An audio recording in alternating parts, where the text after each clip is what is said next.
Hi ஜெரி cookery, வாங்க இன்றைக்கி white mutton biryani தேங்காய் பால் ஊற்றிலாம் வச்சுருக்கோம். செம்ம டேஸ்ட்டாக இருக்கும். அதுக்கு என்னென்ன தேவையான பொருள் பார்ப்போமா?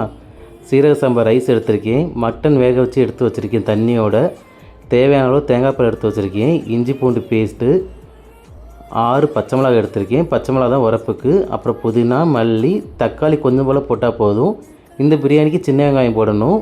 அது கூடயே பட்டை, கிராம்பு, ஏலக்காய், ரம்பா இலை, பெரிய வெங்காயம், 6 கேஜி நெய் யூஸ் பண்ணியிருக்கேன். இப்போ ஒரு பாத்திரத்தை அடுப்பில் வச்சு அதில் தேங்காய் ஊற்றிக்கோங்க. தேங்காய் கூடயே என்ன பண்ணுறீங்கன்னு பார்த்தீங்கன்னா பட்டை, கிராம்பு, ஏலக்காய், ரம்பா இலை இது எல்லாத்தையும் போட்டு லைட்டாக ஃப்ரை பண்ணி விட்டுருங்க. லைட்டாக ஃப்ரை ஆகட்டும்.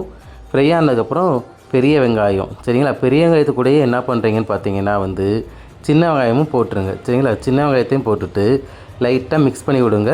இந்த பிரியாணிக்கு வெங்காயம் ப்ரௌன் கலர் ஆகணும் அவசியம் இல்லை. நான் இப்போயே பிரியாணி தேவையான அளவுக்கு உப்பு போட்டுறேன், சரிங்களா? போட்டு அதையும் நல்லா மிக்ஸ் பண்ணி விட்டுருங்க.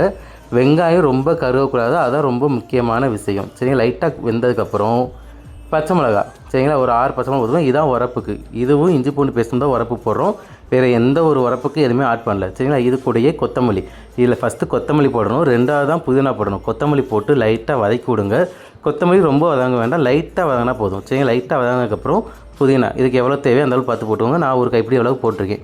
போட்டு அதையும் நல்லா வதக்கி விட்டுருங்க. புதினா, மல்லி வதங்கினதுக்கப்புறம் 3 ஸ்பூன் இஞ்சி பூண்டு பேஸ்ட் போட்டிருக்கேன். நான் எடுத்தது 1 கிலோ ரைஸ் எடுத்திருக்கேன். 3லேருந்து 4 ஸ்பூன் இஞ்சி பூண்டு பேஸ்ட்டை போட்டிருக்கேன்.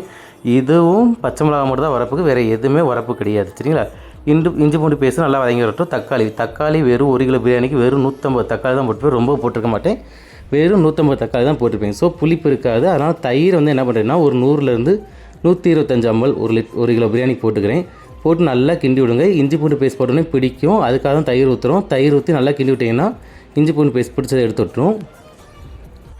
அதுக்கப்புறம் நம்ம வேக வச்சு வச்சுருக்கோம்ல மட்டன், நான் மட்டன் நல்லியும் வாங்கியிருக்கேன், மட்டன் போன்லெஸ்ஸும் வாங்கியிருக்கேன். 2யும் சேர்த்து வேக வச்சு வச்சுருக்கேன். ஒரு 3 விசில் தான் விட்டுருக்கேன். அதையும் போட்டு நல்லா மிக்ஸ் பண்ணி விடுங்க. அந்த எசன்ஸ் அந்த மட்டன் கூட ஆட் ஆகணும், சரி? இஞ்சி பூண்டு பேஸ்ட்டு ஃப்ளேவர் எல்லாம் ஆட் ஆகணும். நல்லா இந்த மாதிரி வந்ததுக்கப்புறம் என்ன பண்ணுறோம்னா, நான் மட்டன் வேக வச்சுருக்கேன், அந்த தண்ணி ஊற்றிட்டு அது போக பேலன்ஸ் கோகோனட் மில்க் ஆட் பண்ணியிருக்கேன். இப்போ 1 டம்ளர் அரிசினா 2 டம்ளர் தண்ணி எடுப்போம்.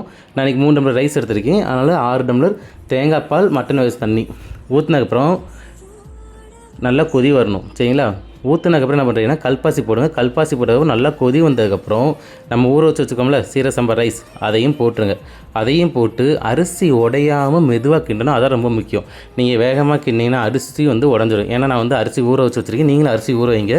எப்போ வரைக்கும்னா அடுப்பு பற்ற வைப்பீங்களா அந்த சமயத்துலேயே அரிசியை ஊற வச்சுருங்க. அப்போ தான் கரெக்டாக அரிசி இதுவும் ஊறி வரும். தண்ணியும் இப்போ அரிசி இன்னி வந்துச்சா இந்த டயத்தில் லெமன் ஜூஸ், நான் 1 லெமன் பெரிய லெமன் எடுத்து போட்டிருக்கேன்.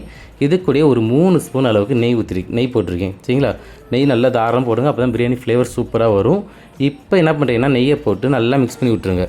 மறுபடியும் சொல்கிறேன், ரைஸ் உடையாமல் பொறுமையாக மிக்ஸ் பண்ணுங்கள். நல்லா மிக்ஸ் பண்ணிவிட்டு ரைஸை ஒரே சமமாக அமுக்கி விட்டுட்டு அதுக்கப்புறம் கீழே தோசைக்கல் வச்சு மேலே ஒரு தட்டு போட்டு அது மேலே ஒரு வெயிட் வச்சு தம் போட்டுங்க. கரெக்டாக தம் 20லேருந்து 25 நிமிஷம் இருந்தால் போதும், சரிங்களா? 25 நிமிஷம் கழித்து திறந்து பார்த்தோம்னா சுவையான ஒயிட் மட்டன் பிரியாணி ரெடி. இதுக்கு நல்ல ஒரு மட்டன் சுக்கா இதெல்லாம் சாப்பிட்டீங்கன்னா செம்ம டேஸ்ட்டாக இருக்கும். நான் இதுக்கு இன்னைக்கு கேத்தல் சிக்கன் வச்சுருந்தேன், அது செம்ம நல்லா இருந்துச்சு. நீங்களும் ட்ரை பண்ணி பாருங்கள். நாளைக்கு வேறு ஒரு வீடியோவில் பார்ப்போம். தேங்க்யூ.